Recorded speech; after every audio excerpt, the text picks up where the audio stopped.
people from Generation Z will remember many great animated films from our childhood, classics like Toy Story, Finding Nemo, and Shrek. These movies have become beloved cultural touchstones.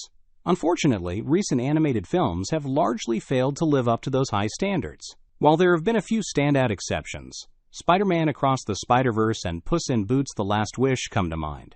Many animated movies released in the last decade, especially after 2020, lack the emotional depth and originality of their predecessors. A major issue is the over-reliance on sequels, many of which feel forced. Studios often lean on the fan base of established franchises to guarantee an audience, knowing that many viewers will see a sequel even if it's poorly made, simply out of loyalty to the original. These sequels are frequently created despite no initial plan for a continuation, and the result is films with underdeveloped plots, since the characters' arcs were already resolved in the original. That said, not all sequels are bad. Some are thoughtfully made, with meaningful expansions of the original story. Toy Story is a great example. The first film was groundbreaking. It was the first fully CGI animated feature, received glowing reviews, and built a huge following. The sequel introduced new challenges for Woody, such as having his arm ripped and losing his value in Andy's eyes. This conflict could have easily fit into the first movie, but there simply wasn't time, so it was wisely saved for the sequel, making Toy Story 2 feel like a natural continuation rather than a cash grab. Let's look at a broader trend. If we examine the top 4 highest-grossing animated films every 5 years since 1995, the dawn of CGI animation, we can see a clear shift.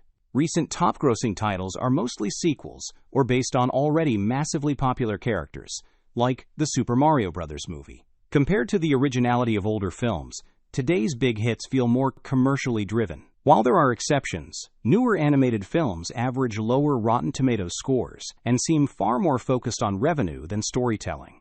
So, why the decline in quality, especially when studios now have better tools and more animators than ever? One reason is fear of backlash from protective parents. Studios are wary of exploring darker or more emotionally intense themes. Take Monster House, for instance, a kids' movie that tackled fat phobia, bullying, and grief. It's rated PG for scary images and sequences, which likely discouraged some parents from letting their children watch it.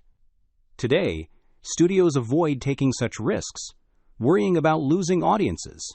With detailed parental guidance available on platforms like Common Sense Media and IMDb, even a single scene deemed inappropriate can turn parents away.